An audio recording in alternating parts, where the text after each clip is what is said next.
Dumarami na nga ang tropa ni Papa sa eskwelahan at parang siya pa ang leader. Napadaan nga kami dito sa bilihan ng pang-almusal at talaga namang sulit, mura na masarap pa.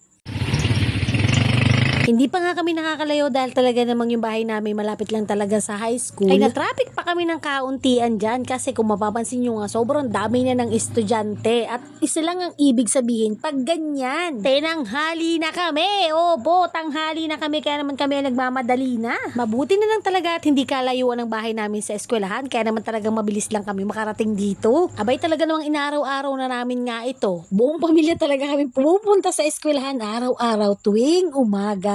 Bagaman kami ay tinanghali, hindi pa naman kami totally talaga na late kasi nga, abot na abot pa naman kami sa oras, wala pa naman din kasing alas 7 ng umaga. At kapag din nga maaga kami masyado nagatid sa eskwelahan, lalo na yung aming grade 1 na si Baby Kin, ay wala naman yung gagawin. Ako sigurado maglilikot lang yan, hindi rin naman namin mababantayan. At nga itong si Ate Akila ay kasama talaga din namin yan sa paghahatid nga sa classroom ni Baby Kin, ay nakasanayan na nga namin eh. Pero sa Ate Akila, hindi naman na nga namin ihatid kasi malaki na yan, dalaga na yan eh. Minsan nga ay may nakapansin sa aming isang magulang na sabi sa amin, ha, buong pamilya kayo dito sa eskwela naghahatid ah. At ang sagot namin dyan ay oo, dahil sinasamantala namin yung pagkakataon, yung mga anak namin pumapayag pa sila magpahatid dito sa eskwelahan. Sinasamantala namin yung pagkakataon ng mga bata pa sila na kung saan ay nakadepende pa sila sa amin ni Papa. Dahil aminin man natin o hindi, talagang darating tayo sa punto na talagang yung mga batang yan ilalaki at magkakaroon ng isip at magdidesisyon ng kanila. Kaya hindi na sila papayag na ihatid natin sila sa eskwelahan. At saka isa pa, hindi natin talaga maikakailan na sobrang bilis ng panahon kaya naman wag natin sayangin yung panahon na merong time para makasama natin sila.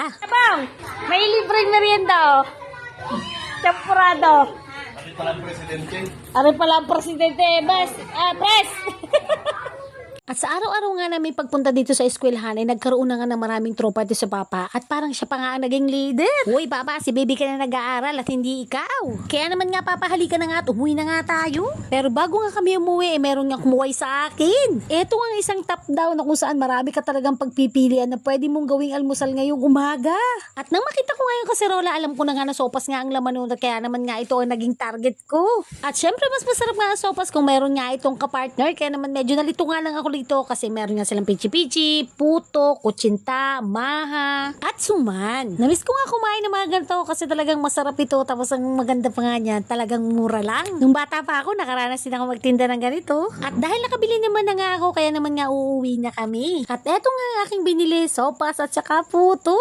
Sarap nito. At pagdating nga ng lunch break, dito nga kami kumain sa classroom ni Baby Ken kasi nga nag-advise yung teacher niya na kung pwede dito na lang sila pakainin sa loob ng classroom. At ang Baby Ken natin na may nagpakitang gilas at nakipagpaligsahan sa pabilisan ng pagkain sa mga classmate niya. Uy, very good baby ah. At matapos nga si Baby kumain, ito nga tang mamadali na nga ako umakyat sa third floor. Dahil nga dito na ang classroom ni Ate Akila. Dito naman na nga siya kumain sa classroom nga niya at kukunin ko nga lang yung baunan niya. Para nga may uwi ka na at hindi na nga niya bibit-bitin pag uwi sa bahay. At sa lahat nga ng mga classmate ni Ate Akila na nag-hi sa akin, shoutout sa inyong lahat. Maraming salamat sa inyo. At yun lang muna ang buhay ganap ngayong araw. Paalam, bye-bye. Uwi na ako sa bahay namin.